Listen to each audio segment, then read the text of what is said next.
Será que você conseguir namorando com todo mundo, transando com um, transando com o outro, você vai conseguir fazer esse projeto de vida seu? Então, para quem não é espírito, você fala de reencarnação é utopia. Ele não vai aceitar. Aí você te chama para coisa mais material e começa a falar, olha, você pode ser feliz. Você pode realizar os seus projetos, seus sonhos. Se você planejar.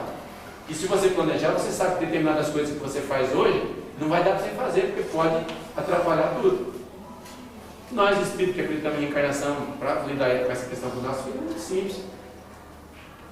Você pode esclarecê-lo, se ainda assim eles optarem. Agora é aquela história, se você sente que a criança, que o adolescente ali não vai conseguir segurar a barra, vai se envolver mesmo, tem que estar consciente de como se prevenir, né? Usar preservativo. Por outro lado, você vai abrir as portas e falar, filho, se você for se envolver com seu namorado, então que seja dentro de casa. O adolescente não entende assim não. Ele acha que quando você está falando isso, você está falando assim, então pode fazer à vontade. Essa proposta não vamos fazer não, nós vamos insistir sempre na questão de ele educar as suas energias genéricas. Insistir, se mãe, vai, vamos insistir. Se ainda assim ele furar aí para um hotel, é problema dele, nós fizemos a nossa parte. Agora você abrir as portas e falar, não, vem dormir com seu namorado dentro de casa, ou traz seu namorado para dormir aqui, nós estamos incentivando. Inconscientemente nós estamos incentivando. Há quem discorde dessa postura, mas eu conheço um rapaz que não era tão adolescente não, ele tinha 20 anos, espírita, iniciante, daquele que acha que vai salvar o mundo, se envolveu com uma senhora que estava no terceiro marido, tinha 2 filhos, 2 anos, quase 3 anos mais velho que ele. E ele espírita, ele via aquelas crianças sem pai, coitado, né? Sentiu aquela piedade. E começou, a moça era muito atraente fisicamente, começou a se envolver sexualmente com ela. Aí o pai, muito experiente, mas respeitador e com determinadas limitações na educação, chegou para esse rapaz e falou assim: ô filho, essa moça tem filhos, você disse que ela é separada do marido, né? Já teve 3 maridos, você não pode ficar enrolando ela não, meu filho. Você tem que assumir uma postura. Esse rapaz que era espírita entendeu isso como sendo: filho, casa com essa moça, coitada, ela está abandonada, tem 2 filhos, assim, como espírita vai ficar aí ocupando espaço. Eles voltou da casa do pai, puxou os trapinhos dele para dentro da casa dela e foi morar junto. Um grande equívoco, viveram aí cerca de 3 anos juntos, ou que ela arrumou outro, era uma criatura muito perturbada, e gerou um problema, uma experiência na vida dele, não é nem problema, uma experiência traumática, que até hoje ele ainda está administrando. Poderia ser diferente? Poderia. Agora se o pai falasse: meu filho, cai fora, filho, não tem nada a ver com você, você é um rapaz novo, vai encontrar uma outra moça aí mais adequada, sem filhos ainda, para você começar a sua vida. Nada contra essa moça que tem filho, mas pensa bem, ela não se parece com você. Será que ela com 23 anos já teve 3 maridos, você vai ser o quarto? Será que não tem alguma coisa errada com essa moça? Pensa bem, meu filho. Esse rapaz de roupa é mesmo, não tinha visto, eu estava encantado aqui, devagarzinho, ele sai fora. Não tem nada a ver. Está começando um relacionamento acidental. Então por isso quando você fala assim: não, meu filho, se é para você estar transando com seu namorado, então vamos fazer o seguinte, vem aqui para dentro de casa. Ela está falando: pronto, bora. Vida conjugal aqui dentro. Deixou. Não é assim então. Então a gente insiste: minha filha não é para ele, meu filho não é para ele, tem responsabilidade desse relacionamento seu, pode reencarnar uma criatura que não tem nada a ver com vocês. Agora nos Mensageiros. No Mensageiro conta a história daqueles médiuns falidos, conta a história lá, não lembro o nome do médium, que se envolveu. Você lembra desse caso? A mãe dele desencarnou, ficou ele e o pai. Aí o pai casou com uma moça que tinha 3 filhos. Eram 3 espíritos que ele tinha compromisso. Aí o pai dele teve mais 3 filhos com aquela moça do segundo casamento. Eram os outros 3 espíritos que ele tinha compromisso também. 6 criaturas que ele devia, que ele tinha que cuidar. Ele se apavorou com aquilo. Caiu na gandaia, apesar de todos os alertas dos benfeitores espirituais, resolveu se envolver lá com a moça, engravidou ela, veio um espírito que não tinha nada a ver com ele, atormentou a vida dele, fez ele desencarnar prematuramente. Ora, quando a gente se envolve com uma pessoa que não é aquela que está planejada para ser o nosso companheiro ou a nossa companheira, as companhias daquela criatura podem reencarnar como nosso filho. Podemos também estar iniciando um relacionamento traumático que vai abrir necessidade lá na frente ou consertar isso também. Então precisamos conversar com os filhos, insistir. Não é falar uma vez e abandonar também, vai continuar. Mas também não pode ser ingênuo a ponto de achar que o nosso filho nunca vai acontecer. Jogar a camisinha fora, jogar o anticoncepcional fora, isso é bobagem. Mas quando acontece uma reencarnação, ela pode vir sem estar planejada, sem haver um planejamento? Porque toda reencarnação não é planejada. Por exemplo, se tem um filho, é porque aquele filho não está planejado para reencarnar na sua casa, para passar as experiências, porque você tem alguma coisa a ver com isso? Não necessariamente. Você é casado? Você tem um filho. Essa criatura tem ligação com você, ou com o pai, mas pela própria característica de que ele não está junto, muito possivelmente já tinha mais ligação com você. Ele se valeu de um descuido seu no momento, e magneticamente vocês estão ligados, estava no período fértil, reencarnou. Poderia até ser que ele viesse, mas ele poderia vir lá na frente. Senão a gente estaria muito sujeito ao acaso, gente. Mas para reencarnar, a pessoa fica tipo um tempo em período adormecido, aí de repente assim, a moça encontra com um rapaz lá um dia que ela não conheceu, no carnaval, por exemplo. Carnaval acontece muito isso, né? Aí vai os dois para um lugar mais tranquilo lá e faz tudo dar na feia. Aí o espírito está lá assim, do nada, conversando com os amigos aí no plano espiritual, aí percebe. Não é assim não. Não é assim não. Não é assim não. Veja só, aquelas criaturas que têm mais merecimento, há todo um acompanhamento dos benfeitores, uma preparação do corpo que ele vai, a família ideal, as situações que ele vai ter que vivenciar. Mas tem muito espírito de porco por aí para reencarnar, não tem merecimento nenhum. Que está ligado ali ao psiquismo da pessoa de tal forma, está vampirizando ele. Escorrega. Naquele momento em que os dois estão se fundindo no ato sexual, aquela entrega, no caso dos estupros, por exemplo, né? O espírito está tão ligado ali que criou aquele campo, a mulher está no período fértil, há aquela atração e o espírito pode reencarnar. Esse planejamento, esse acompanhamento todo é para quem merece, porque quem não merece é meio que conduzido. É uma questão meio automática. Então, tem uma aí você fala assim, não tem acompanhamento do plano espiritual? Tem. Ele se vale da sua vigilância para aquela criatura reencarnar. Agora dizer que estava planejado vir, não estava. Até porque a gravidez ela é educativa também.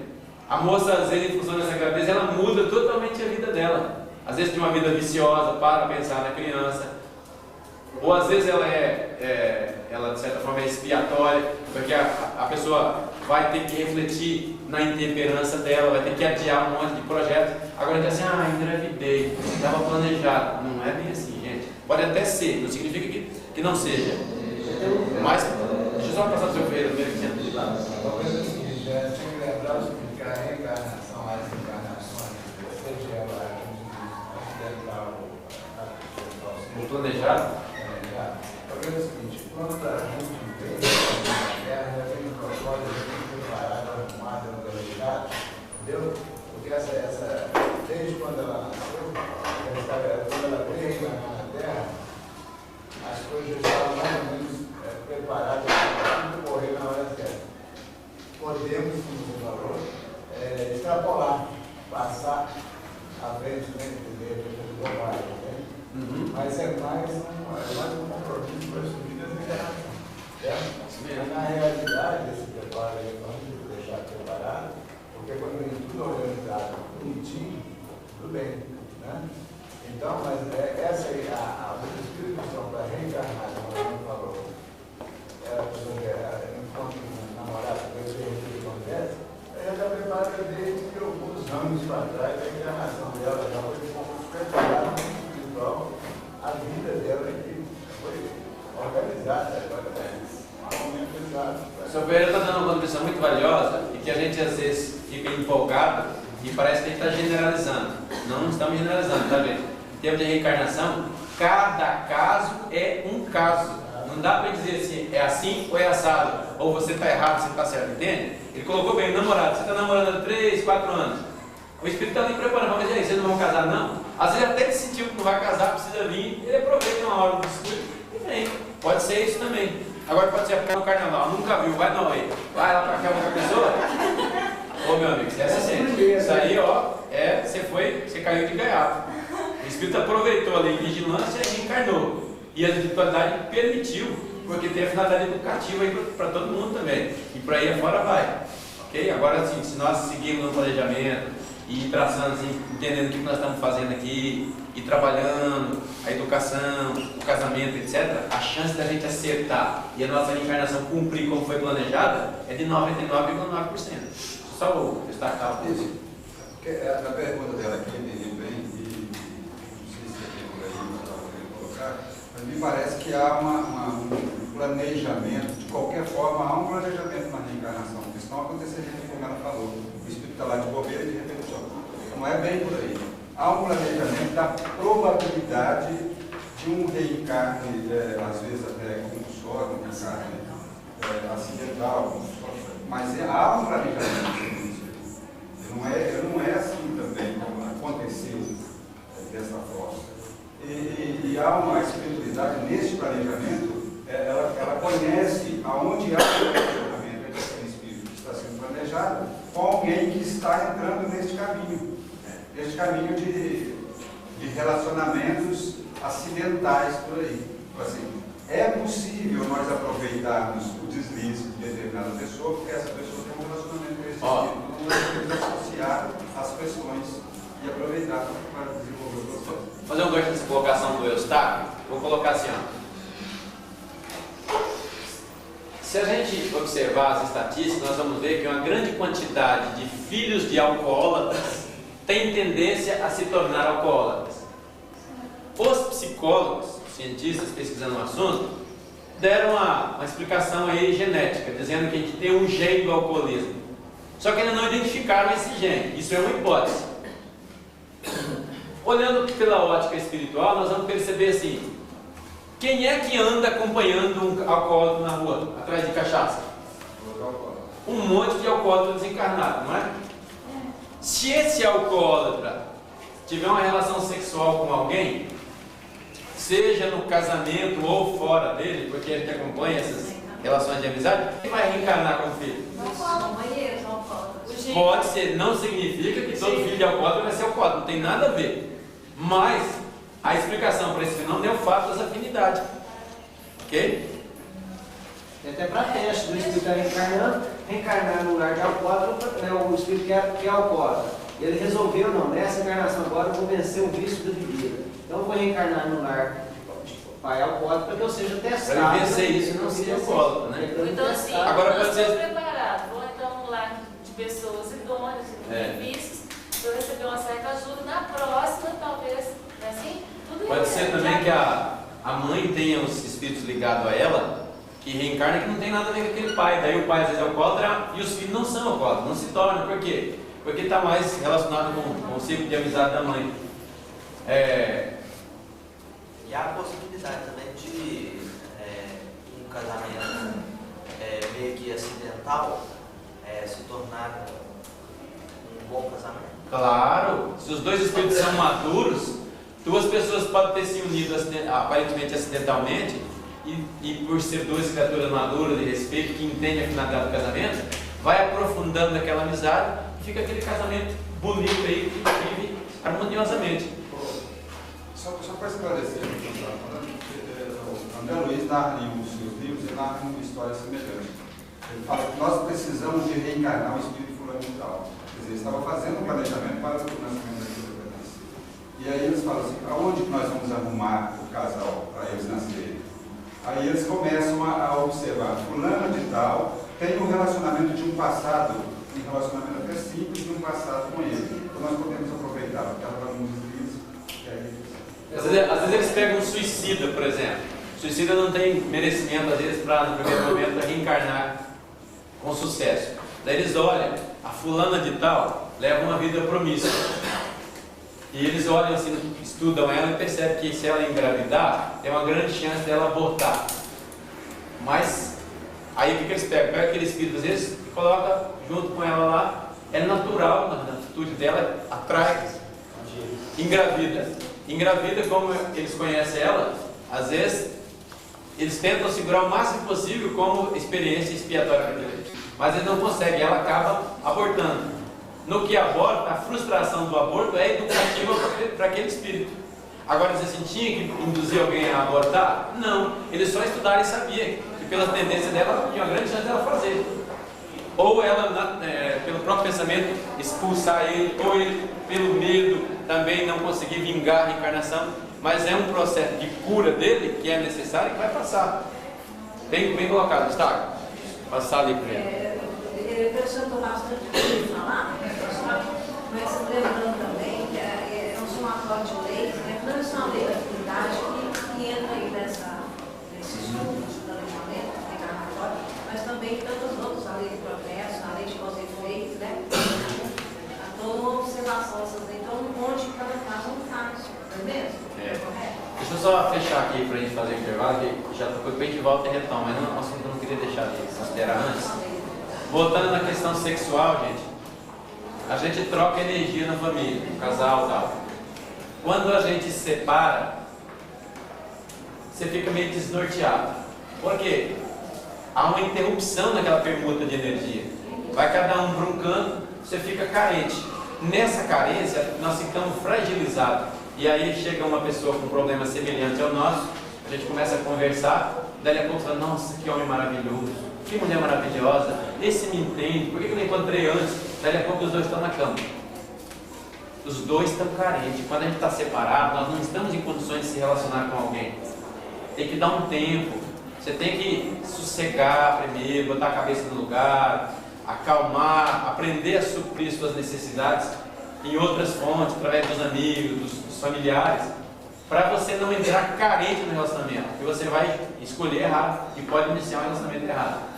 Nós conhecemos alguns casos, eu conheço um caso de uma pessoa que estava nessa situação, havia separado e logo em seguida ela se envolveu com um rapaz, se entregou para esse rapaz, naquele relacionamento, casaram, tiveram filhos e o rapaz era alcoólatra. E essa moça muito digna lutou ali, tentando segurar, tentando ajudar aquele rapaz a largar do vício da bebida. Ela era uma pessoa muito digna, tentando e não conseguiu. Levou muito tempo ali, os filhos, ao exemplo dos pais, até que um dia ela pensou assim, não, basta, eu já fiz o que podia. Tentei de tudo para essa criatura largar do álcool. Não consigo, hoje está sendo um mau exemplo. Então eu preciso dar um basta, pensando nos meus filhos agora. Eu não deixei de amar e respeitar ele. Mas eu preciso dar um basta, já que ele não quer se curar. Aí, separa novamente, fica com os filhos para poder cuidar dele sozinho. Se ela tivesse esperado um pouco mais, esses espíritos que reencarnaram com o filho dela, poderiam ter reencarnado do mesmo jeito, mas no outro relacionamento. Na carência dela, ela pegou o primeiro que apareceu, que parecia se identificar com ela. Esses espíritos, com certeza, estavam planejados nascer através dela ali. Mas pode não ter nada a ver com esse pai. Entende? Agora, essa pessoa está carregando a barra, educando os filhos sozinho, naquela dúvida de será que eu fiz certo, será que eu fiz errado? Então, meus amigos, quando a gente separa, dá um tempo, vamos esperar primeiro. O ideal é tentar levar o casamento. Quando a gente vem de uma formação espírita, entendendo a finalidade, a gente já escolhe melhor na hora de casar, para quando casar se entender. E depois toca, vai levando, tentando não separar. Se ainda assim chegar a separar, calma, vamos aprender que a gente consegue absorver essas energias em outras fontes, sem se envolver com alguém, do ponto de vista sexual. Dá um tempo para lá na frente escolher adequadamente. Vamos fazer um lanche então? 8 correções. E até resgatando um tópico que está mais lá na frente, eu vou adiantar ele já.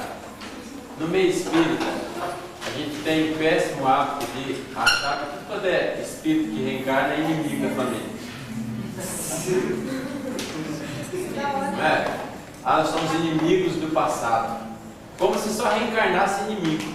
Como se nós só fizéssemos inimigo a vida inteira. Não, meus amigos. Quem reencarna na nossa família são os nossos amigos. São as pessoas do nosso círculo familiar. Às vezes a gente tem conflito entre pai, filho, irmão, irmã, é natural. Eventualmente reencarna um inimigo, alguém que a gente se vinculou aí fora e que o ódio é tão grande que tem que renascer na mesma casa. Mas Quem reencarna na nossa casa são os nossos amigos, são as pessoas ligadas a nós. Por causa de a gente ter problema de entendimento do outro, isso é normal, fica imperfeito. Não era as mil maravilhas, tudo. Natural que haja algum tipo de conflito. À medida que nós somos amadurecendo espiritualmente, aí não vai ficando mais harmonioso. Então, achar assim, qualquer briguinha antes do inimigo do passado, não é amigo, é companheiro. Está num processo evolutivo. Então, também nessas reencarnações aí de mãe solteira, outra coisa, reencarna muito amigo da família. A pessoa quer reencarnar mesmo. Às vezes só tem ligação com a mãe. O pai foi só um instrumento para a pessoa reencarnar. Encarnou, cumpriu o papel dele, tchau, a mãe vai cuidar. Aliás, os espíritos contam muitos casos, às vezes a moça tem uma vida desregrada. E a espiritualidade fica ali, pituca, e tenta todo jeito de tirar daquela vida, não consegue. Às vezes, eu li um caso uma vez que o próprio mentor daquela moça reencarnou como filho dela. Ele veio, ela engravidou numa dessas aventuras, fumava, bebia, tal, vivia na gandaia. Aí, a partir do momento que ela engravidou, como os dois tinham muita ligação, ela sentiu aquele afeto, aquele carinho profundo pelo bebê. Foi no médico, mas falou: tem que parar de beber, tem que parar de fumar. Ela parou de sair à noite, começou a se dedicar para aquela criança. E havia aquela troca magnética entre os dois, porque há uma interação muito grande. Aí a criança nasceu, era aquele anjo dentro de casa, todo mundo adorava, um menino maravilhoso, muito especial, muito inteligente, muito bondoso. Aquela admiração fantástica. E ela, aquela dedicação àquela criança, com 6 anos ele desencarnou. E aí cumprido a tarefa dele, voltou para o plano espiritual. E ela então passou a se dedicar às outras crianças, aos filhos abandonados e tal. Mudou a vida dela. Olha só que coisa maravilhosa. Aquele espírito veio para tirar ela do mau caminho. Quer dizer, o pai aí foi um mero instrumento. Então, eu estou fazendo esse esclarecimento aqui porque a gente tende a generalizar tudo. Não podemos generalizar, cada caso é um caso. Se nós engravidamos, nasceu um filho na nossa casa, nós temos que encarar que essa criatura é um espírito ligado a nós, que Deus colocou no nosso caminho, para a gente conduzir da melhor maneira possível. Não é que de repente olhar o filho e falar: será que isso aqui é inimigo? Será que isso aqui é acidente? Não é, não. É filho nosso que Deus colocou ali, que nós temos que amar, dar o maior carinho, a maior atenção, que a responsabilidade é nossa. Tem que conduzir, tá? Eu perguntei aquela hora sobre o motel. E eu não sei ainda. Não só eu, porque o negócio é eu poderia ter te perguntado ali fora. Parece que aqui também tem jovem, né? E que com certeza o pai, a mãe não eram os filhos, ele foi educando. Assim como eu tenho filhos e filhas, né?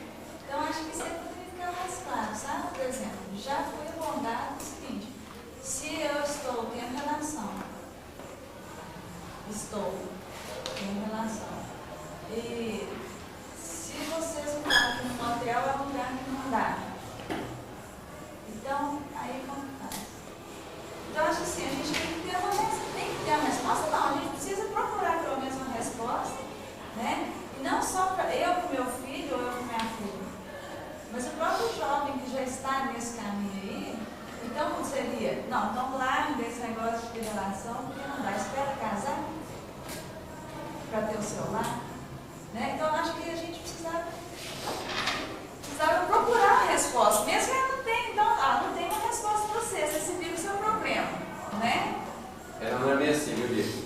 Quando a gente faz atendimento fraterno na casa espírita, a preocupação que o atendente tem que ter é de não dizer: faça isso ou faça aquilo, isso está certo ou isso está errado, porque a vida da pessoa é ela quem tem que decidir. A gente se limita a colocar os companheiros. O que tem por trás disso? O que tem lá no motel? O que pode acontecer? Qual que é a melhor postura em relação à conduta sexual dos filhos? Agora dizer assim, faz assim, eu faço assim, eu estou puxando a responsabilidade. Quem diz faz assim, está puxando a responsabilidade para si. E quem conhece o filho é a mãe, é o pai. É ele que conhece toda aquela bagagem inicial, ele que sabe até onde ele pode orientar de fato e até onde ele acha que cabe uma proibição. O Espiritismo não é castrador. Tudo é permitido, mas nem tudo convém. E cada um está numa. Se eu falar aqui para o João Paulo, eu acho que você não deve fazer isso, porque isso tem essa e essa consequência. Ele pode absorver e falar: você tem razão, eu vou parar. Mas às vezes eu falo assim: você está com nada, meu filho, eu vou continuar com a minha vida, é essa. Ótimo, respeito. No caso da filha, ou é filho ou filha? Não, pode Que ser. seja, filho ou filha, está indo no motel. Eu acho que você tem que explicar para ele, assim, olha, lá no motel o ambiente está cheio de espíritos. Quando a gente faz sexo, a gente troca energias. Então, quando você está fazendo amor com alguém, você ama, está vendo uma pergunta de energia, o ideal é que seja num ambiente sagrado, num ambiente de respeito de vocês, para não ter participante. Já foi perguntado o seguinte, o que tem a proteção? É o ambiente ou é a pessoa? Então, se a pessoa tem uma boa conduta, se o relacionamento é de respeito, a proteção é só do ambiente ou é a A proteção é da pessoa. A proteção da pessoa e o ambiente também tem proteção. Você pega uma câmara de paz, ela é um recinto assim todo iluminado. Por causa do quê? Das preces que as pessoas fazem ali.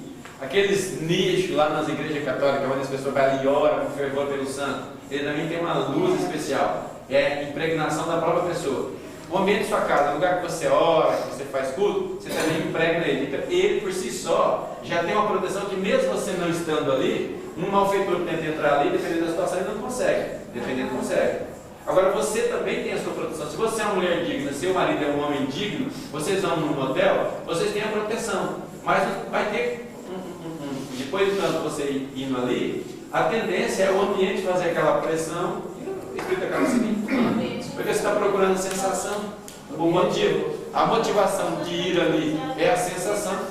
O rapaz e a moça vai no motel porque não tem outro lugar. Ali é um lugar que está escondido. Agora o casal vai no motel para quê? Vai para a sensação. Tem lugar para fazer amor? Tem. Não está de casal, não está solteiro mesmo. Né? Solteiro, não tem a sua casa, já está tendo relacionamento. Tem lugar. Então, me perguntaram, Você não tem lugar porque já às não vezes está. parece uma resposta, né? Ah, mas assim, não dá para gente falar assim, isso é certo ou isso é errado. Tudo depende de ti. Você coloca assim, para que é que você se relaciona? O que eu coloco para as minhas filhas aí que tem funcionado, eu falo assim, olha minha filha, você pode ter relação sexual com seu namorado, mas pode atrapalhar a sua vida. Pode ser uma experiência frustrante, você não tem estrutura econômica para sustentar um filho, você não tem maturidade, você tem um monte de projeto. Agora, não pode proibir porque você quer a dono do seu corpo. Não vou ficar vigiando você 24 horas. Me compete te conscientizar, mas você que vai decidir. Mas se ela te falar assim, mas pai, eu uso camisinha e tomo pílula. Ela ainda não chegou dela falar isso. Não, suponhamos. Com a educação que a gente vem trazendo, não vai chegar nesse ponto. Não vai chegar. Eu não entendi a colocação da Ana. Não, tipo assim, deixa eu ser mais você orienta, né? Você está orientando sua filha. Aí ela fala assim, papai, você está tocando conta da gestação, né? Aí ela fala assim, papai, mas o que tem, papai?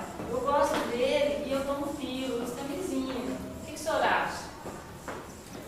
Aí, assim, você entendeu o meu ponto de vista? Assim,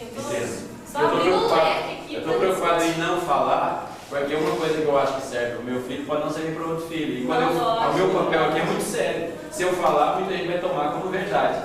Aí é a preocupação. Nós estamos trocando sério. Gostaria de Entendeu? Eu estou falando de você, eu estou falando assim, generalizar. Como se fosse um filho chegar e falar. Numa boa, papai, com respeito, mas eu gosto dele, sinto que ele é uma pessoa assim, que está no meu caminho e a gente toma os cuidados da me engravidar. Eu vou falar em você, olha, eu acho que você não está na hora, você pode esperar mais. Eu gostaria de colocar, porque eu vivi uma experiência recentemente.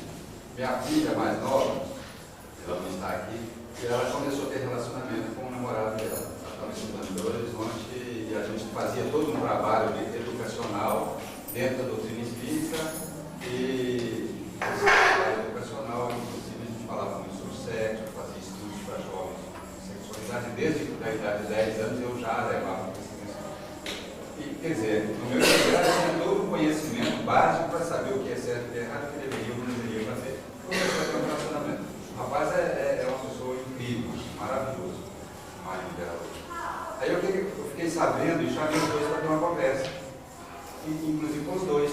Aí conversei com eles e falei, ó, vocês sabem, eu não preciso falar mais nada da responsabilidade, da seriedade do ato de vocês.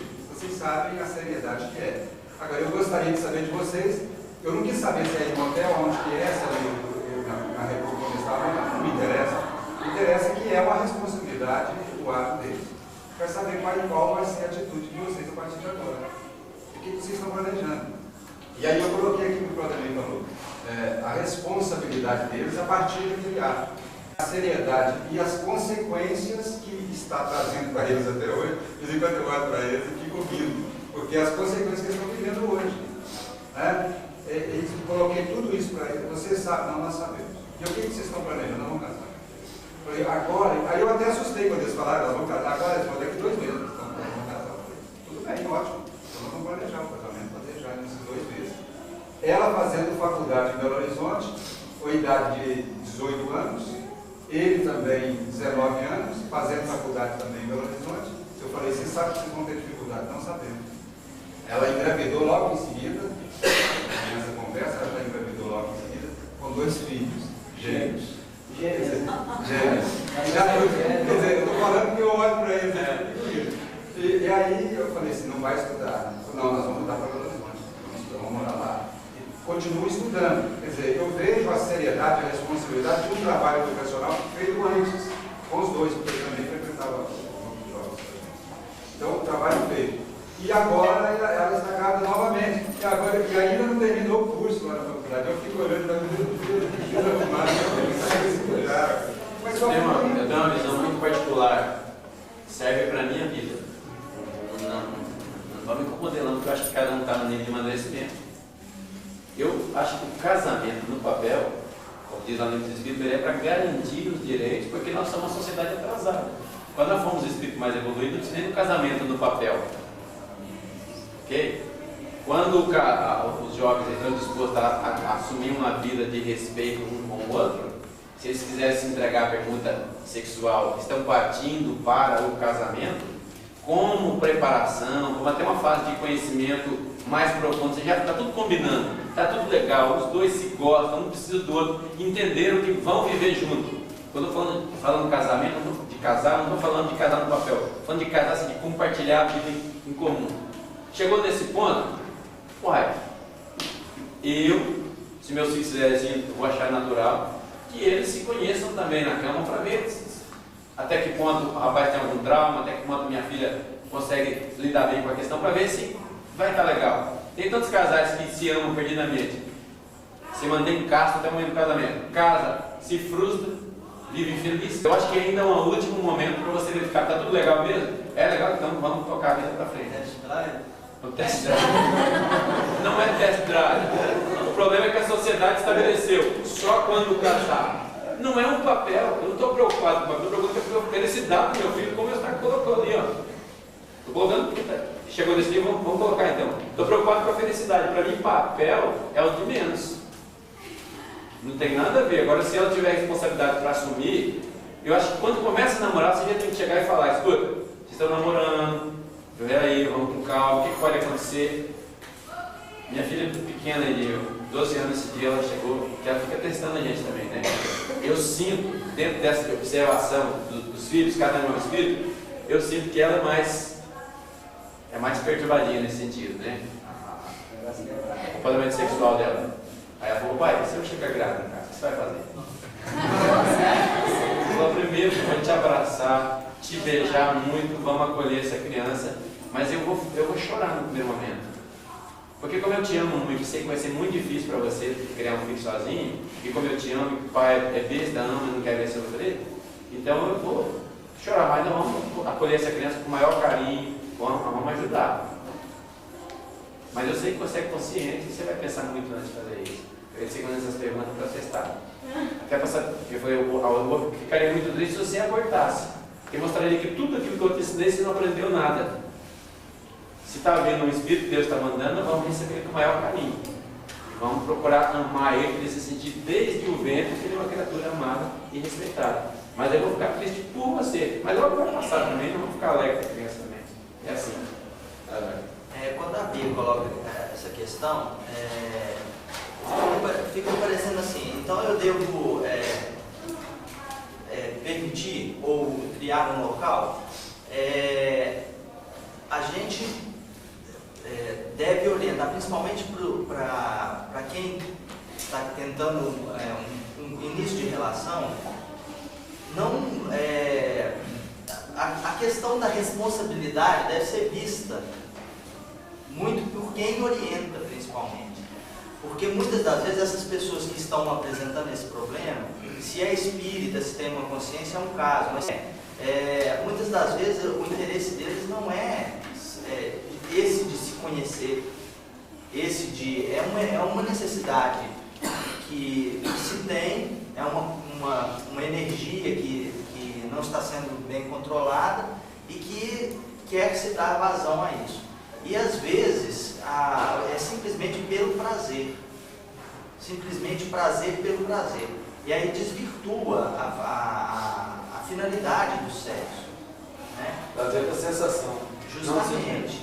E aí nesse sentido é que eu acho assim, os pais devem orientar os filhos a se já aconteceu, né? Aí tudo bem, mas aí já é liberdade dele. Mas se não aconteceu e está na ocasião de orientar, que isso seja canalizado, que seja há várias formas de se conhecer, sem ter necessidade de ser. Porque às vezes se coloca um valor muito grande na questão sexual. E a questão sexual ela é secundária. A base fundamental de um casamento não é a relação sexual. A relação sexual, aliás, o ato sexual. A relação sexual sim, porque a relação sexual nós todos estamos vivendo agora. Mas não o ato sexual em si. Pois é, mas isso tem que ficar bem claro na instituição família, porque nas outras instituições da sociedade o valor é totalmente diferente. Mas o que a sociedade recomenda é o orgulho e egoísmo. Há uma competição entre as meninas e os meninos. Quando foi sua primeira vez? Cada um quer bater o recorde do outro, quer começar mais cedo. E equivocado. Eu vejo ganhando, porque foi na encarnação passada. O Eduardo coloca muito bem essa questão aí, ó. O grande desafio é você colocar assim, tentar te arrancar o seu filho desse modismo, dessa competição para ver quem foi primeiro, da sensação, do prazer pela sensação, e tentar colocar pelo sentimento, canalizar a energia, trazendo desde pequeno, por isso que eu insisto sempre, começa lá no infância, trazendo desde pequenininho, a tendência é você criar esse momento mágico, vai ser aquele ápice, o clímax da relação com a pessoa que você ama, vai criando toda uma mágica em torno daquele momento. Não fica uma coisa banalizada, corriqueira. Você faz sexo igual como quem bebe água. Precisa fazer sexo do atraso. Não é assim, gente. Peraí. Aliás, a nossa função, até como pai e mãe espíritas que nós somos, né, é realmente de orientar com essa clareza, com essa transparência que a doutrina passa para a gente. Porque a gente sabe que proibir, além de não funcionar, não é a forma mais conveniente de educar também, né? E se o casal, né, manifesta realmente um interesse, nós queremos ter o ato sexual porque nós realmente nos gostamos, a gente quer realmente constituir uma família. Então, mais uma prova, é uma forma de você provar esse amor, de querer que a sua primeira relação sexual seja um ambiente saudável, onde você vai ter toda a privacidade que o ato exige. Sem dúvida. Essa posição sua da questão do papel do casamento, eu acho essa colocação sua muito importante, no sentido que o espírita está munido de um manancial de informações muito grande e que nós podemos, de acordo com as necessidades dos tempos, de acordo com as necessidades sociais, né, a gente promover quebra de alguns paradigmas, tá certo? Porque a gente tem uma rigidez muito grande, a gente coloca a lei muito rígida. Então a gente tem muitas das vezes, olhar dentro do espiritismo, que a gente está prestando mais atenção no lavar as mãos antes de comer, né? Do que no fundamental que é o sentimento. Isso que você colocou é muito importante. Quer dizer, o casamento no papel é só um papel. Né? Às vezes a gente está valorizando mais o papel, assinou o papel, quer dizer, você vai até forçar às vezes seu filho a ter um casamento precipitado por causa até do sexo, tá certo? Então você tem que casar para ter sexo, então eu vou casar logo, né?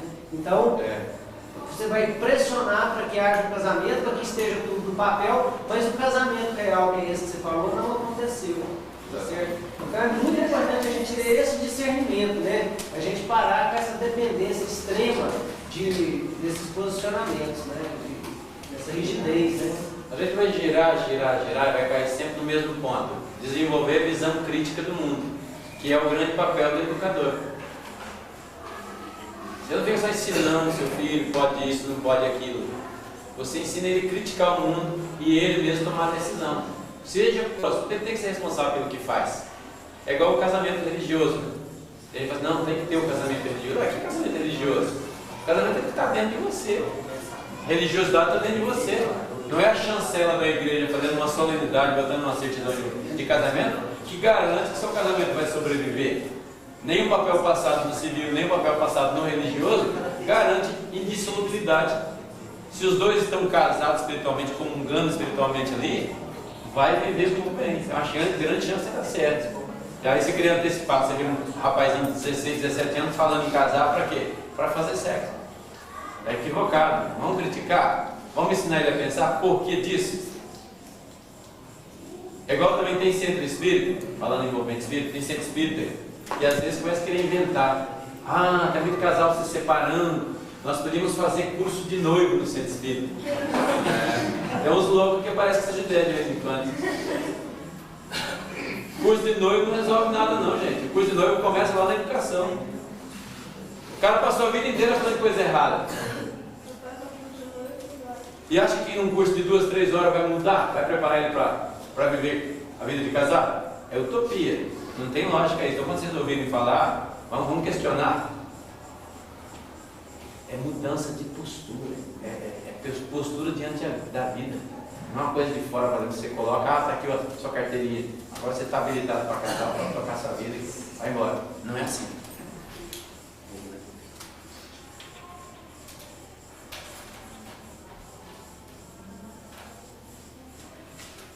Tem gente que pergunta assim, será que é possível educar a criança recém-nascida? Nós vimos aqui, nós falamos no início, que é possível, que a criança, você educa ela ativa e passivamente, o consciente e inconscientemente. Um casal que briga, por exemplo, dentro de casa, um bebezinho, ele tem uma grande chance de essa criança crescer com traumas. Ela não entende o que está acontecendo, mas ela registra as vibrações negativas, as manifestações de agressividade na forma de grito, de pancada, e aquilo gera aquela criança com problemas. No centro espírita nós temos um trabalho chamado atendimento fraterno, em que você recebe pessoas que estão vindo pela primeira vez, ou mesmo pessoas que frequentam a casa, que quer conversar está com algum problema, com alguma dificuldade na vida e vem conversar. Nessas conversas a gente identifica muita gente com dificuldade de relacionamento conjugal, com dificuldade de relacionamento com os filhos. Quando a gente vai procurando ouvir para chegar na causa, você identifica muitas vezes a causa num trauma de infância. Um trauma lá de quando ela era bebezinha. E ela, sem ter noção do que estava certo ou errado, ela via as duas pessoas que ela mais ama se agredindo dentro de casa. Uma moça chegou um dia lá no centro, eu tive a oportunidade de atendê-la. Aí ela, olha, meu filho, bebezinho no braço, fala, meu filho, não sei o que acontece com ele. Ele vive chorando, chora dia e noite. Levei no médico, vai tirar 7 minutos, perdi o exame de qualquer coisa e não achou nada. Já dei flexível paregórico, remédio para bexiga, remédio para dor de cabeça, para enjoo, para tudo, para cólica. O menino não sabe. Escutando. Mesmo com 4, 5 meses. Aí eu perguntei, você briga com seu marido? Não. Mas nem uma briguinha? A gente discute de vez em quando, mas nunca na frente dele. Perfeitamente. E quando vocês brigam, essas briguinhas, vocês ficam de mal? Às vezes a gente fica. Às vezes a gente fica 3, 4 dias sem conversar um com o outro. Muito bem. Quando a pessoa briga de casa, mesmo longe da criança, ela não para de pensar. Porque às vezes ela para de falar, mas mentalmente ela continua discutindo. Ela mentaliza o cônjuge ali, ou a empregada doméstica, quem quer que seja o objeto do desafeto, e ela fica discutindo mentalmente. Fala, o outro responde no pensamento dela, ela fala mais alto ainda, o outro responde, e ela fala mais alto. Geralmente nessas brigas de pensamento a gente sempre ganha, né? Na prática não é bem assim, mas no pensamento a gente não perde. A gente sempre é o último a falar. Quando a gente está nessa discussão mental, nós estamos criando formas de pensamento dentro da nossa casa. Nós estamos emitindo aquelas vibrações ruins. aquelas emanações fluídicas que vai empesteando o ambiente. E a criança, como é muito sensível, até porque ela não está tão condicionada no corpo físico ainda, ela tem uma sensibilidade exagerada com essas questões psíquicas. Ela começa a registrar aquilo. Umas mais, outras menos. Umas crianças registram menos, mas influencia muito mesmo. E às vezes ela vê já a reencarnação meio que uma ligação controvertida com aquele casal. Esse ambiente tumultuado gera uma insegurança muito grande. E a mãe nem sempre consegue dissociar isso. Às vezes, no relacionar com a criança, ela acaba passando. Vai conversando ali com a criança, falando, e a criança está registrando. A chave que a criança recém-nascida, bebezinho, não é possível ser educado, é possível sim. Tanto é que tem até alguns psicólogos hoje que estão tentando já alfabetizar o bebê. De vez em quando aparece uma reportagem na televisão aí, alguma reportagem na televisão, mostrando experiência no sentido de se alfabetizar a criança ainda como bebê. Não entramos aqui no mérito se isso é válido, se não é, mas se existe, o que mostra que a criança é capaz de aprender. E nós vimos aquela questão da importância da infância ali, para nós fica mais patente ainda, que nessa fase é a fase fundamental, é a fase de ser semeado. Separação do casal pode prejudicar a criança? Por mais que a gente fale assim, eu preparei o meu filho, não sei o quê, há um prejuízo, sim. Você pode minorar esse prejuízo, diminuir ele, mas que existe. E a principal consequência é você gerar uma criança, um jovem com personalidade insegura, com dificuldade com relacionamento duradouro depois. Eu li uma coisa alguma vez, carece de comprovação científica, mas como curiosidade, é legal a gente falar. Observaram-se que filhos de casais que não se separaram, casais que são estáveis, tendem a aguentar mais tempo o casamento. Levar mais, porque hoje em dia o pessoal está abrindo mão muito fácil da convivência. Qualquer briguinha está pensando em separar. E casamento é investimento mesmo. Se você não estiver alimentando ele todo dia ali, a tendência dele é esfriando. Fizeram uma pesquisa uma vez entre casais que se separaram e foram ver, a grande maioria dos que haviam se separado eram filhos de casais separados. Daí concluíram, não sei se isso tem fundamento científico, né, talvez a pesquisa é muito primária, mas concluíram assim, que quando você vê o exemplo do pai e da mãe, aquilo tem uma influência significativa. Então o filho que vê os pais se separarem, mais propensão a se separar depois também. Você já viu o exemplo? Naquela fase em que ele está consolidando ali, para ele separar é uma condição. E nós que vemos os nossos pais ali firmes, lutando, para a gente é uma questão de honra. Você vai falar para o seu pai e sua mãe que se separou, que está pensando em separar, dá uma vergonha nada, porque daí passa a impressão de um fracasso. Porque você não conseguiu levar o seu relacionamento para frente. O que seu pai e sua mãe vai pensar? Com todas as consequências da separação. Então vamos pensar, quem estiver pensando em separar aí, vamos analisar bem e procurar estar presente depois na vida dos filhos, trabalhar muito essa questão, buscar uma orientação psicológica, de preferência do psicólogo espírita, para a gente diminuir um pouco o impacto. Não precisa ninguém ficar com sentimento de culpa, não é o caso, mas saber que tem problema para poder cuidar direitinho, não ignorar. E aí alguém pergunta assim para mim, mas então quando é que é possível separar? Quando é que é permitido separar? No livro dos Espíritos tem, no Evangelho, fala em casos em que a violência pode prejudicar, em caso de em caso de adultério é meio. Mas é principalmente quando não houve uma união espiritual. Quando rompe aquela afeição recíproca. E como eu vou testar se a afeição é recíproca? Às vezes as pessoas têm essa questão porque a segunda finalidade do casamento, a primeira seria a procriação, né? Que é a primeira lei divina. E a segunda seria a união de duas pessoas com o seu afeto para a educação dos filhos. E quando rompe essa afeição mútua, como que eu vou saber se rompeu essa afeição mútua? Se eu gosto do fulano, o fulano gosta de mim, a gente continua juntos, né? E aí um decide se separar. Como que ele vai saber se o outro deixou de gostar? Só se o outro sair primeiro. Até então, quem tem que manter sou eu. Né? Aí quem sai é que deu o aval assim, não, eu desisti de gostar da pessoa.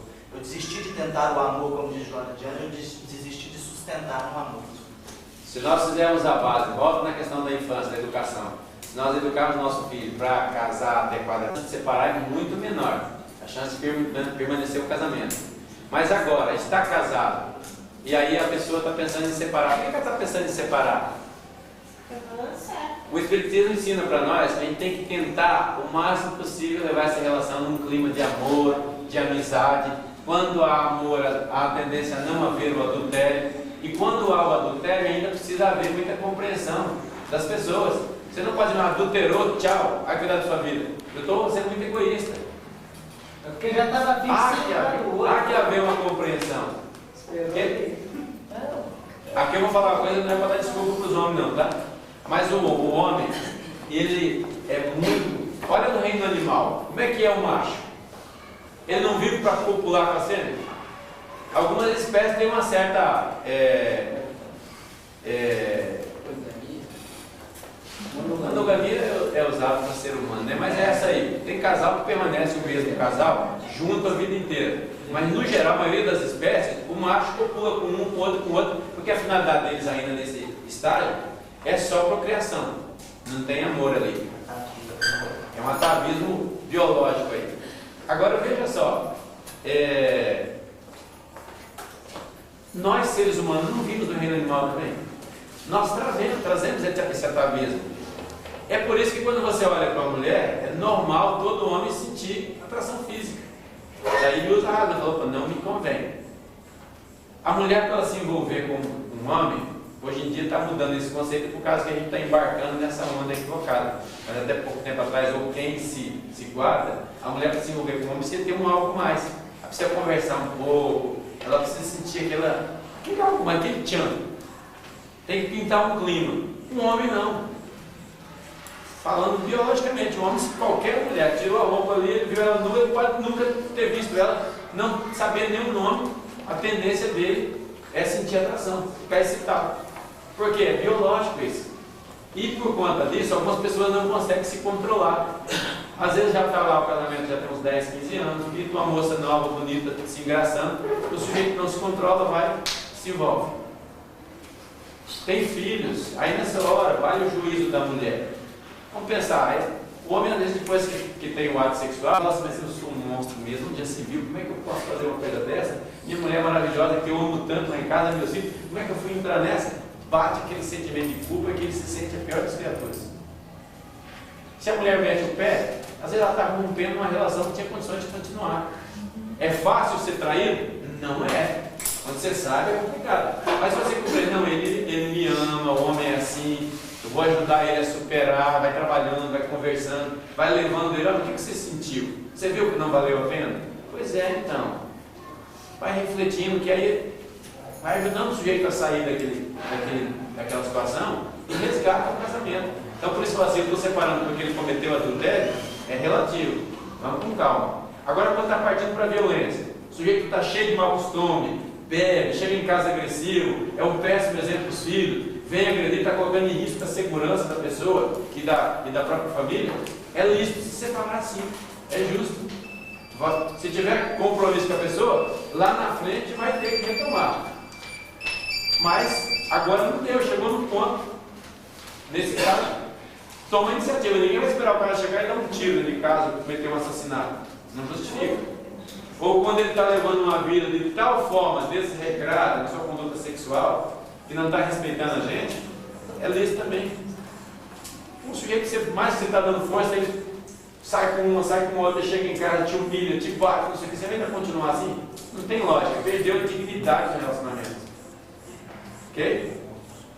Agora, se você simplesmente achou, acabou o amor, eu vivo bem com ele, mas acabou o amor, eu não sinto atração nenhuma mais, não sinto mais graça. Será que não chegou nesse nível por conta de vampiros espirituais que estão ali atrapalhando o casal? Por conta da conduta que a gente está tendo? Então, cada caso é um caso, gente. Nós somos responsáveis por querer levar o casamento aí até onde onde der. E é interessante a gente observar que o casal, quanto mais ele se entende, quanto mais o amor cresce, né, menos necessidade do ato sexual vai haver, porque às vezes o pessoal acha que tem que continuar, não, nós não estamos, a mulher sempre procura mais, ou o homem não, né, aquela coisa, mas por quê? Porque está havendo uma troca maior através do olhar, do carinho, que está satisfazendo, que não tem já tanta necessidade, né, do sexo. Ótima contribuição aqui. Mas quando um cônjuge muda, né, esse pensamento, fica difícil. Às vezes Mas é aquele que tem mais juízo, cede. Cede para poder o outro ficar bem. quem tem Compreensão de mais algo. responsabilidade na vida deles, né? Tem que fazer por onde. Antes de tomarmos qualquer iniciativa na questão de separação, é necessário que a gente faça uma reflexão sobre a implicação de terceiros. Se a convivência, da forma como está sendo, se não está trazendo prejuízo na educação dos filhos e do próprio parceiro ou parceira. Porque às vezes aquela convivência está deseducando, está desequilibrando o parceiro. Aí é preciso que a gente sente, a família, inclusive se for possível, se tiver na idade de tomar essa decisão, sentar com os filhos também e tomar a decisão mais adequada. Também é uma experiência que nós vivemos. A gente chegou num determinado ponto do meu primeiro casamento, eu tive que sentar com as filhas, com a ex-esposa e conversar com eles. Qual é a nossa decisão? Como elas, né? Com elas, como que nós vamos agir agora? Então, melhor separar. Os 5, né, eu, as 3 filhas e ela, chegamos a conclusão que era melhor separar, né? E tomar a decisão, como vamos separar? Quais são as medidas para diminuir o impacto na relação da família, né? As filhas, vai ficar com quem? Aí elas tomaram as decisões que elas acharam melhor, de ficar comigo, né? E a mulher, a mãe delas, seguiu o caminho que achava que era melhor. Quer dizer, nós todos chegamos numa conclusão. Foi uma conclusão madura, né? Uma reflexão madura, para nós chegarmos à melhor conclusão. Esse assunto é meio tabu, né, Eustáquio? As pessoas têm medo de abordar. Mas ele precisa ser analisado com responsabilidade. Às vezes está ali só os dois, marido e mulher, não tem nenhum filho, não tem ninguém mais envolvido. Um não vai com a cara do outro, foi um engano. Vai ficar o resto da vida naquela relação? Não, mãe. Olha, a gente foi lá, transou aquela vez no carnaval, achamos que estava apaixonado, estamos aqui há 6 meses juntos, eu não estou grávida, você não, também não aguento mais sua cara, não tem nada a ver, eu também não aguento a sua, vamos embora, vamos sem trauma, tranquilo, porque às vezes era um equívoco, dá tempo de consertar. Então cada caso é um caso, sempre se dentro do princípio da responsabilidade. Quem é que está envolvido? Qual a implicação? Tem filhos? Como é que nós vamos trabalhar para poder não traumatizá-los? Uma responsabilidade. Podemos esperar os filhos crescer, não é? Agora, geralmente, quando os dois tomam a decisão assim, fica mais fácil, né? Dura quando um só tem que decidir pelos dois, porque o outro é tão irresponsável que não tem condições. E ainda joga a possibilidade da culpa no que decide. Como se tivesse culpa, né? E na hora de separar, não quer separar. Aí fica mesmo assim. Agora, interessante assim, o namoro, gente, nós falando tanto aqui de sexo, cara, o namoro, ele é uma fase que a gente está conhecendo a fachada, né? A pessoa tem aquela preocupação de como se apresentar, você vai lá, a moça está sempre bem penteadinha, bem vestidinha, o rapaz também fez a barba, vai lá para melhorar o hálito, tem uma balinha aqui no canto da boca, chicletinho grudado no dente, vai ficar com aquele bafo mais gostoso, né? Tomadinho de banho. Por quê? Quer causar uma boa impressão. O ideal é que a gente namore um bom tempo, noive um tempo maior ainda, porque no noivado você está conhecendo o conteúdo. É quando você vai conviver mais de perto, as esposas na casa da namorada, ver como é que é ela quando acorda de manhã, como é que ela se relaciona com a mãe, com a família, com os irmãos, se ela ajuda dentro de casa, se ela não ajuda. E a moça a mesma coisa, ela dentro de casa, ver como é que é. Se a pessoa é uma pessoa assim, que valoriza os laços de família, se ela respeita o pai, a mãe e os irmãos, tem chance de ser uma boa parceira, um bom parceiro para a vida conjugal. Mas se ela é uma pessoa totalmente desligada de família, pode até ser que seja, mas a chance é menor. Se ela vive brigando com o pai, com a mãe, é complicado. Então, nessa convivência mais íntima, é que você começa a falar, você começa a observar a questão religiosa, como é que vai ser a condição religiosa dos filhos. Se os dois são de religião diferente, é hora de você negociar como é que vai ser a vida de um, como é que vai ser a vida de outro, no que diz respeito à religião, o respeito à personalidade do outro. A questão assim, do cuidado dos pais, É a hora que você negocia, olha, tem meu pai e minha mãe que são velhos, não tem. São meus dependentes, vou ter que cuidar deles. Né? Então nessa fase você negocia tudo. Para quando vier a fase do casamento, está tudo acertado. Não tem aquele negócio de você comprar mercadoria enganada. Tem uma dica aqui, ó. Baixinha, tá? Os que estão solteiros. Que quem está casado não tem mais jeito de botar pra trás, né? Dizem assim, que se você a sua sogra ou seu sogro, você tem condições de ter uma prévia de como vai ficar a moça ou o rapaz quando ele olha como é que é o seu sogro, aquele gordão barrigudo, mesmo esse cara que é magrinho, pode chegar lá. Na disposição genética, viu? No caso. Aí você olha para a moça também, às vezes a mãe é aquele barril, né? E a moça é aquela magrinha. Aí você fala, nossa, que diferença, graças a Deus que não puxou a mãe. Aí você casa, ela engravida. Ele tem condição da moça puxar a família do pai, né? Você observa as tias, né? Se ela parece com o pai, você observa as tias. Mas ó, isso é uma brincadeira, mas é uma dica que numa grande porcentagem funciona. A gente tende a herdar essa. Tem essa herança genética natural. E ó, então quando essa fase do noivado você vai conhecendo e negociando, para depois do casamento tem mais chance de ter sucesso ainda. A gente fala, às vezes a gente não convive no noivado, e aí quando casa é aquela decepção. Você fala, pô, mas não foi isso que nós combinamos, não é essa moça que eu gostava, não é esse rapaz que eu gostava. Se tivesse convivido, olhado direitinho, aí você tem condições. Eu vou conseguir conviver com essa pessoa que bebe, que dá escândalo em festa, que grita com a mãe, possivelmente vai gritar comigo depois. Eu vou ter estrutura para isso? É esse pai que eu quero para os meus filhos? Ou é essa mãe que eu quero para os meus filhos? Eu tenho uma colega de trabalho que ela tem 3 filhos. Desde pequenininho, sempre foi assim, o marido dela pega o bebê, chora à noite, o marido vai lá, pega o neném, troca, tira o peito dela para fora, põe o neném para mamar, tira, limpa, guarda, põe para rotar, embala o neném e põe no berço. Hoje as crianças dela já são todas adolescentes, ou pré-adolescentes, mas ela, ainda hoje o marido precisa de manhã, pega ela, tira, ela vai lá, olho fechado, põe debaixo do chuveiro, liga o chuveiro e espera o menino dela acabar de acordar. Ainda hoje. Ele faz isso com o maior amor e eu não tenho paciência.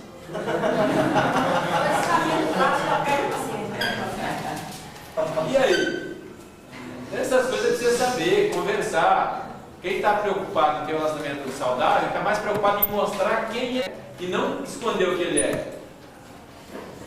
Aí você tem um mau hábito lá, às vezes, de enfiar o dedo no nariz, mostra. Você tem um hábito de falar algumas coisas? Fale. Tem o mau costume, a deseducação corporal de soltar a bunda da hora em todo lugar, solta perto da namorada ou do namorado. Que é aquele escandalizado, não, uma pessoa assim, você vai aguentar de manhã cedo? Vai a descoberta lá? A gente ri e leva na brincadeira esse tempo a gente fixar, mas é isso. São pequenos detalhes que você vai negociando, vai conversando, para ver se vai ter pé. Não, mas você pode ser assim junto com seus familiares, não ser assim nem com a namorada e nem com a futura esposa. Meu filho mesmo, meu filho pega a gente e faz isso, mas nem usar o vaso na casa dele, ele não consegue levar em casa, toda vez possível. Então assim, você pode até ser sem educação, assim, meio relaxado, mas depois ser educativo. Mas a tendência é depois de casar, acho que a casa que você já fez depois do seu lar, ele vai sentir a mesma segurança lá que você sentia na sua casa, depois vai repetir. A tendência é repetir. A tendência é repetir a educação. Ele quer deixar uma direção muito boa para ela. Só que depois que casa, ele vai ter que ser ele mesmo, ele vai estar com ela 24 horas por dia em casa. Vai ter que ser. Aí vamos lá. Convivência não é só dentro de casa, né? Mas é conversar muito, mostrar quem nós somos, para ver se vai dar certo ou não. É melhor interromper antes do que embarcar numa canoa furada e depois achar que foi enganado. Não tem PROCON para casamento. Querer devolver a mercadoria, não foi isso que eu comprei, não existe. Mas for muçulmano, se devolver, tem que devolver com juros e correção. É o seguinte. Vamos lá. Nosso tempo está acabando, eu queria aproveitar aqui e fazer algumas reflexões sobre o movimento espírita. A gente vê sim que as ideias espíritas são capazes de transformar a humanidade. Nós já falamos isso aqui. Então, daí a importância de nós estarmos trabalhando para formar os nossos filhos dentro do espiritismo e para a gente mesmo estar o tempo todo se reciclando, se capacitando. Nesse sentido, o centro espírita tem um papel muito importante. O Emmanuel diz que o centro espírita é uma escola, é um lar, é um hospital, é uma oficina de trabalho. É aquele lugar onde as pessoas que estão precisando de socorro, vai lá, papel hospital. É aquele lugar onde as pessoas trocam energias, se alimentam, se ajudam um ao outro, é o lar, se respeitam, se gostam. É aquele lugar onde a gente tem a oportunidade de praticar os nossos conhecimentos de evangelho, de espiritismo. É a oficina de trabalho. E ele também é um lugar onde nós aprendemos a viver melhor, aprendemos a conhecer o mundo e nos relacionar com o mundo. É escola, ok? Tendo sempre em vista que o centro é isso, é duro a gente ver às vezes dentro da casa espírita pessoas brigando, pessoas que às vezes querem impor suas ideias, quer que a coisa seja feita do jeito que ela quer, começa a gerar aquelas desavenças. Se essas pessoas que querem impor suas ideias têm uma certa liderança, ela acaba regimentando outras pessoas que passam a ser defensor daquelas ideias. Também quando vê, a gente começa a ver panelinha dentro do centro espírita, desentendimento, dando origem a rachas. E às vezes a pessoa às vezes não está satisfeita, porque ela acha que ela não é ouvida, às vezes está muito afoita, acaba juntando aqueles seguidores dela e vai fundar um outro centro espírita. E aí fica aqueles problemas na cidade, um centro espírita criticando o outro. Gente, quem está magoado na casa espírita, está saindo da casa espírita com mágoa, não tem condições psicológicas de fundar um centro espírita. É a mesma coisa da pessoa que acabou de se separar no casamento, tem que dar um tempo. Então você brigou lá no centro, não se entendeu, está sem ambiente, afastou, calma, não vai sair fundando centro espírita por aí não. Dá um tempo, vamos trabalhar aquele sentimento, vamos se apaziguar primeiro, depois, se for o caso, vamos tentar voltar. Centro espírita originado por causa do desentendimento não é a melhor maneira de expandir o movimento espírita. O ideal é que o trabalho cresça. Tem a casa aqui, aí começamos um trabalho lá no bairro carente, ali nós estamos dando assistência, evangelizando e tal. O trabalho começa a crescer, tomar vulto, até que a gente sente necessidade de começar uma casa lá. Aí os trabalhadores aqui vai dando suporte, vai migrando um pouco. Quando vê, tem uma outra casa estruturada lá. Ótimo, um apoiando o outro. Esse é o melhor jeito. Ou então a pessoa mudou para um bairro que não tem centro espírita, e ali ela percebe que tem alguns frequentadores, ela começa a pessoas para o culto do evangelho, daí a pouco ela estrutura uma reunião semanal de estudo, e ali vai, quando vê, surgiu uma outra casa espírita, com as bênçãos daquela outra também. Essa é a melhor maneira de a gente expandir as casas espíritas, nunca com briga. Agora é importante que quem administra a casa espírita procure praticar uma gestão participativa, uma gestão compartilhada. Nós estamos até com uma apostila aqui para o lá do Mato Grosso, quero até ver se tem a oportunidade de passar depois para crer, para dar uma analisada e ver se é válido. Chama-se Ouvindo a Voz da Casa Espírita, OVCE, abreviatura. Eles passam para a gente algumas técnicas de a casa espírita ouvir os trabalhadores. Vai fazer alguma coisa? Coloca para todo mundo dar palpite, para todo mundo ajudar, de forma que todo mundo compre aquela ideia e participe. E pode ser implantado também a nível de aliança municipal, a nível de conselho regional, para que seja uma decisão de consenso. E outra coisa, para que a gente tenha a oportunidade de analisar essas ideias antes que elas deem origem a rachas do movimento espírita.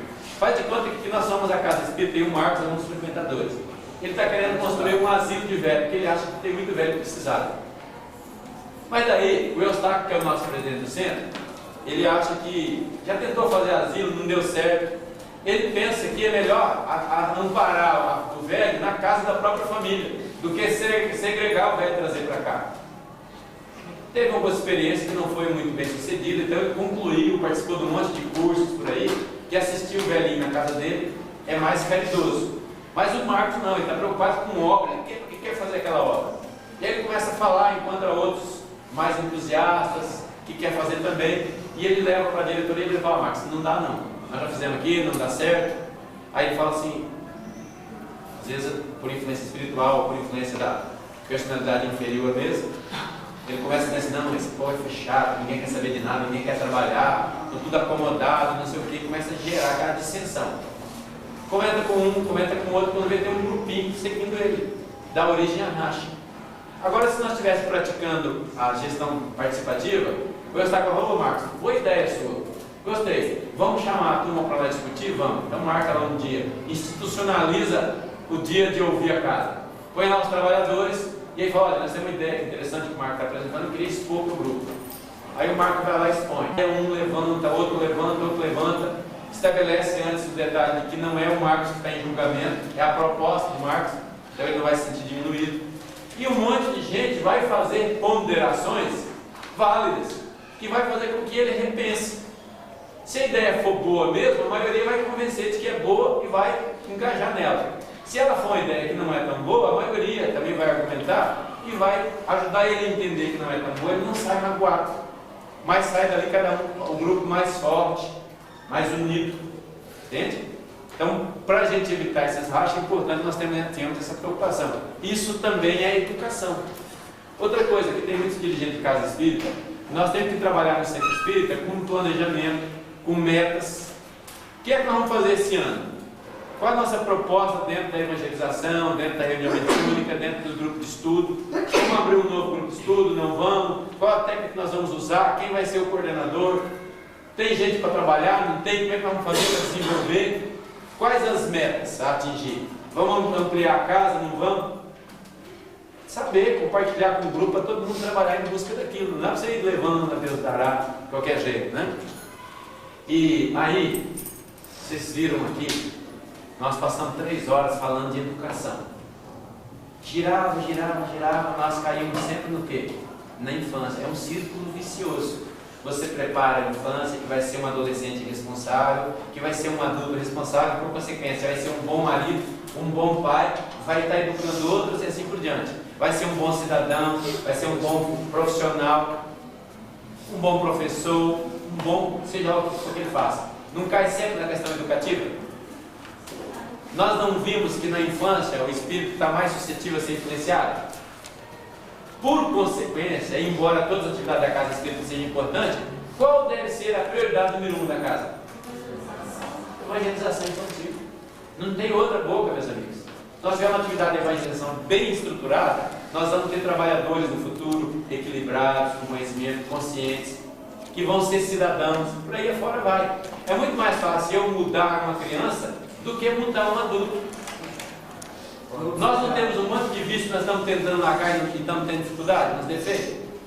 Criança é mais fácil, você torta a árvore enquanto ela está fininha. Isso é tão verdade que Moisés, que era um cara muito esperto, apesar do tempo, vocês acham que ele ficou perdido no deserto 40 anos? Ou não? Aquela perambulação dele para lá e para cá era para morrer os velhos. Aquele povo vicioso que vinha de uma cultura de escravidão, cheio de permissividade, cultuando bezerro de ouro, ele não conseguiu mudar, ele vai andando para lá e para cá. Morreu os velhos, aqueles que eram pré-adolescentes ficaram velhinhos e morreram também. 40 anos depois, quem tinha nascido já estava com 35, já estava tendo filho, já estava com uma geração nova, educada dentro dos princípios dele ali, para poder construir uma nação. Então é criança e é lento, ok? Precisamos começar agora. Estou falando isso por quê? Porque a atividade de evangelização, em muitas casas espíritas, é relegada em segundo plano. Vai lá onde dá, quando dá, no dia que dá. Às vezes manda terminar a evangelização na hora que vai ter uma reunião de diretoria, ou ter uma reunião não sei do que, coloca naquele cantinho, na sala mais quente, mais escura, não compra material para evangelização, não dá uma apostila, evangelizador tem que ter a mão no bolso.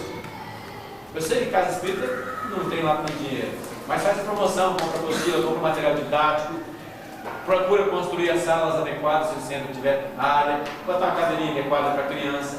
Para quê? É ali que nós temos que investir. A reunião pública é importante, mas mais importante é a evangelização da criança. Então nós temos que dar condição.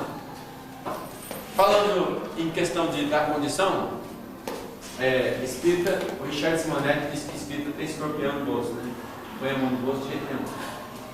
Nós não temos dízimo. Dinheiro não cai do céu nem dá em árvores. E nós temos necessidade na casa espírita. O sujeito chega no centro espírita, ele quer ver limpinho, o ventilador funcionando, se possível tem um ar-condicionado, energia legal, a casa bem pintadinha. Mas às vezes, na hora de pagar a mensalidade, não paga.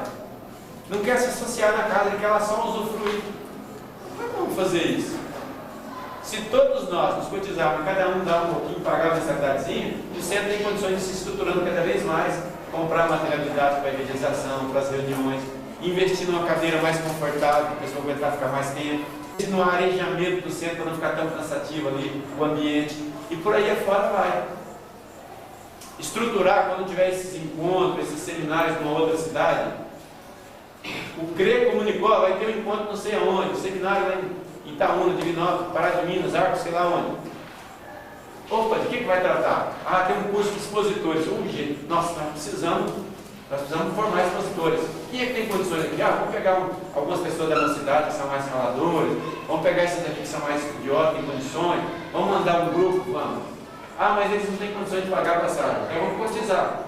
Ou a gente se cotiza, ou faz um jantar beneficente, alguma coisa, algum dinheiro, mas manda essa turma. Essa pessoa volta com conhecimento, chega aqui, vamos introduzir ela na casa espírita, conversar com ela, o que você aprendeu lá? O que nós podemos pôr em prática do seu conhecimento? Aí ela vem, dá uma dinamizada no movimento. Uma historinha que vocês devem estar careca de saber dos 2 lenhadores que iam na mesma mata que cortava lenha todo dia. Um cortava um pouco mais, uns 30% mais de lenha do que o outro. E aquele foi ficando curioso, porque a cada dia que passava, ele cortava menos lenha. Aí ele ficou curioso, ficou escondido, espionando, para ver como é que ele faz.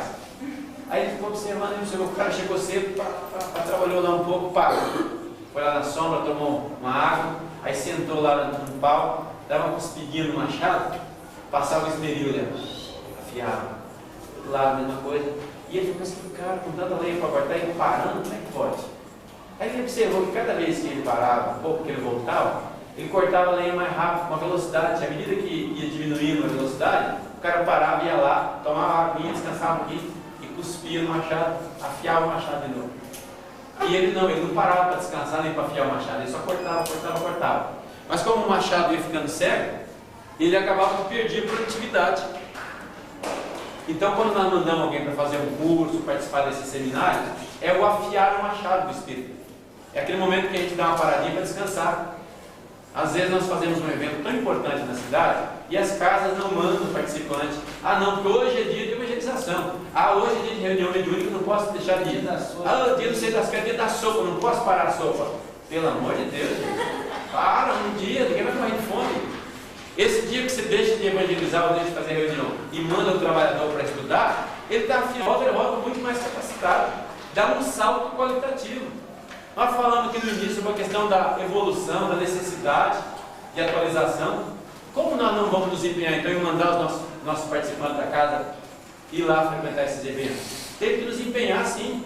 Se a diretoria não apoia, tem que buscar esse espaço para estar discutindo e levando essas colocações para haver um incentivo. Quando a gente traz um expositor de fora para poder qualificar, para trazer ideias novas, eu tive no EMED esse dia, estou aqui na CEONG, mais um ou 2 eventos que eu participar, começa a ficar carne de vaca. Porque a gente tende a passar a nossa maneira de ver, passar os conceitos nossos para as pessoas. Aí, claro, já ouviu o Rodrigo, é a mesma coisa. A palestra é a mesma, ele só muda a coisa, mas acaba caindo sempre nos mesmos exemplos. Uma tendência. Quando você traz um expositor novo, ele tem outra experiência de vida e passa a experiência dele também sobre outra ótica que enriquece a gente. Só que você gasta dinheiro e às vezes você faz um evento caro e os espíritas não vão. Precisa ir, precisa se cotizar para pagar a inscrição, para ajudar a custear, porque quanto mais a gente apoia, mais condições nós temos de trazer.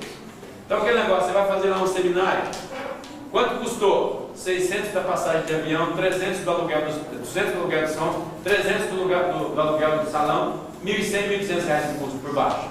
Legal, quem que vai pagar? O espírito não tem dinheiro? Ah tá, então tá, vamos fazer um evento para 300 pessoas? Ó, se cada um pagar 5 reais, dá 1.500, beleza, dá para a gente arrecadar o suficiente. Ainda se queimar alguma coisa no lugar, a gente conserta.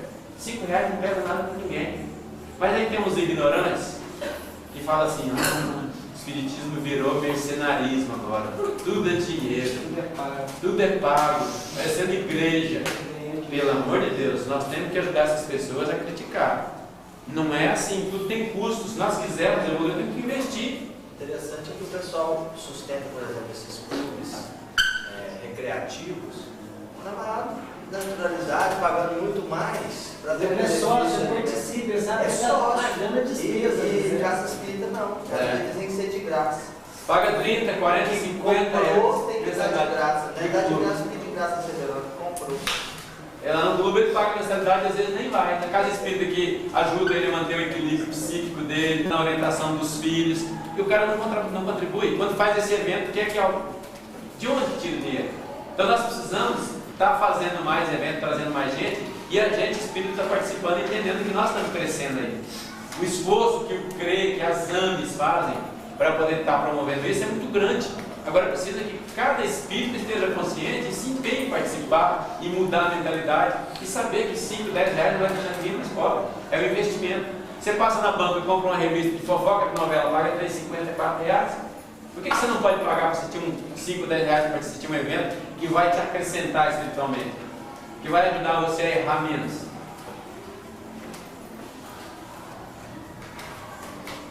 Outra coisa é que às vezes a gente começa a agregar atividades na casa espírita sem nem saber por que nós fazemos aquilo. Confundindo os fins com os meios. Às vezes a gente tem uma assistência, né? Começa a fundar lá um asilo espírita, uma creche espírita, um orfanato espírita. Aí coloca lá assim, Lar Espírita Anália Franco. É um nome comum aí no Brasil, né? Tem uma rede, uma grande trabalhadora, fundou uma rede de lar aí em diversas cidades do estado de São Paulo. Mas vamos mudar aqui então. Lar Espírita Itapecerica. Daí você vai lá, de lar e espírita não tem nada. É um depósito de criança. Os dirigentes gastam muito mais tempo arrecadando dinheiro para manter a casa do que na tarefa educativa. Ora, se é espírita, tem que ser espírita. A proposta ali é educar. Você fala escola espírita, está ensinando espiritismo? Se é uma escola espírita, quem matricula o espírito tem que saber que ali vai saber sobre reencarnação, lei de causa e efeito. A proposta da escola é educar o espírito. Então, agora você fala assim, não vamos ensinar espírito, senão as pessoas tiram as crianças. Então não é uma escola espírita, é uma escola de espírita, o que é diferente. É uma creche de espírita, não espírita. Se for espírita, ela tem que estar concentrando com os princípios espíritas. Senão não vamos botar esse nome não. A pretexto de falar assim, vou perder cliente, vou perder subvenção do governo. Ora, qual que é o objetivo nosso? Não é trabalhar o espírito? Não é essa criatura imortal que nós estamos trabalhando? Então a gente faz o possível, aquilo que a gente aguentar. Não vamos perder qualidade ou deixar de ser espírita só porque não tem dinheiro. Também não vamos assumir compromisso muito grande que a gente não dá conta, para depois a gente começar a fazer coisas que não sejam válidas. Tem gente que tem tanta obra assistencial que ele toma todo o tempo dele atrás de dinheiro, acaba fazendo promoções que conflita com os princípios espíritas. Começa a fazer ali festa da cerveja para arrecadar recursos para o lar espírita, rifa, eventos aí que incentivam o uso de bebida alcoólica, jogos de azar, etc. Aí a gente vai falar, não, mas o fim é nobre, é lá para o lar, é lá para o asilo, está passando necessidade, os espíritos não ajudam. Ora, se os fins justificassem os meios, tem que pedir a cocaína, porque cada dia é bem mais fácil. Né? Então não é bem assim. Os fins não justificam os meios. Os meios que nós vamos empregar para manter aquela obra tem que estar de acordo com o espiritismo. Então, se nós não damos conta, não vamos inventar. O espiritismo não precisa ficar fazendo obras para chamar a atenção. Aliás, quando a gente cria essas entidades assistenciais através do centro, que é uma escola de praticar a caridade, o centro espírita não precisa fazer a caridade, quem precisa fazer somos nós.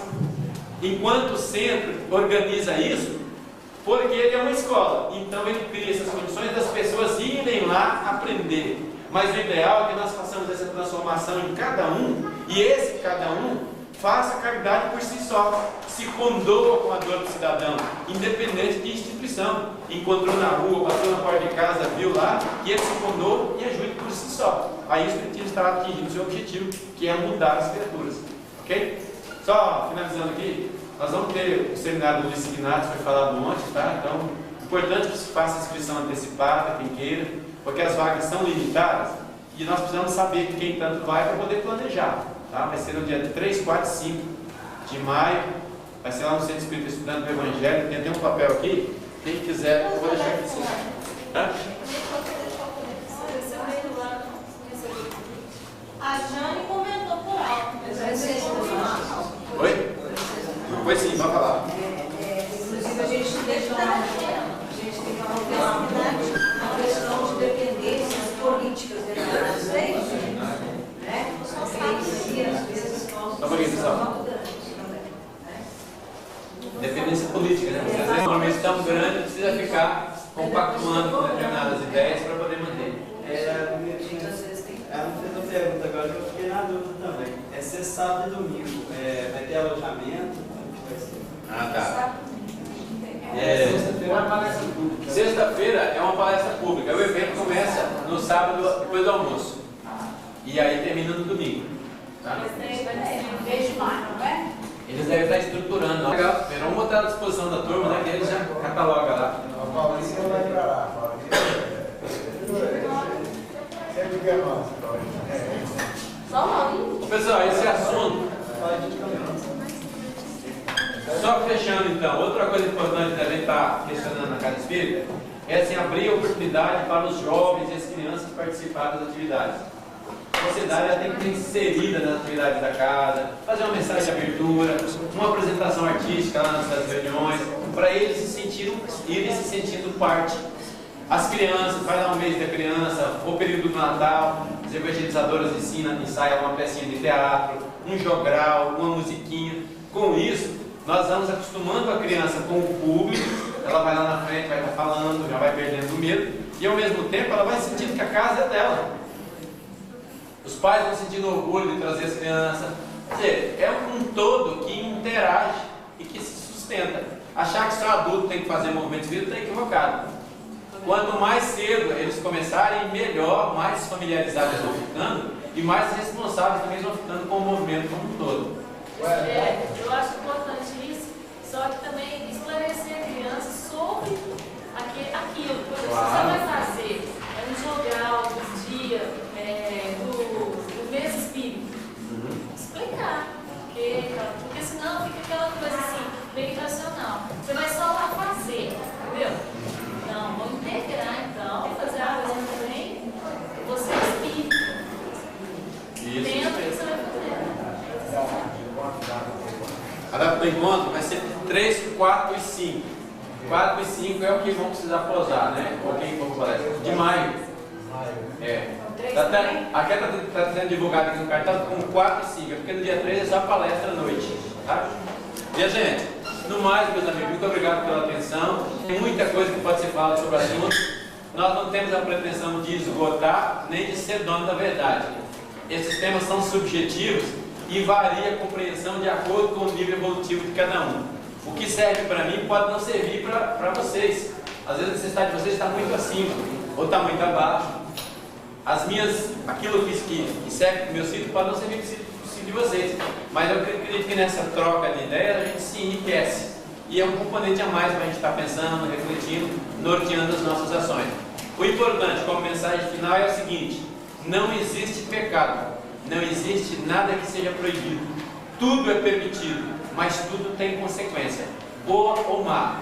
Compete a nós despertar nossa percepção do mundo, despertar a percepção dos nossos filhos, para que eles saibam analisar e decidir consciente de arcar com as responsabilidades ou de gozar as consequências daquelas coisas boas que eles estão vivenciando. No mais, a vida está aqui para ser vivida. Se nós errarmos, não tem problema, não precisa desesperar não. A gente conserta lá na frente, tem outra reencarnação. Não é desculpa para a gente persistir no erro, mas é consolo para a gente não se desesperar diante do sentimento, da consciência que nós vamos tomando ao longo do tempo, de que nem sempre a gente acerta. Às vezes a gente erra. Então nós vamos ter essa ideia consoladora que é possível consertar lá na frente. Jesus nos abençoe. Vamos almoçar, né?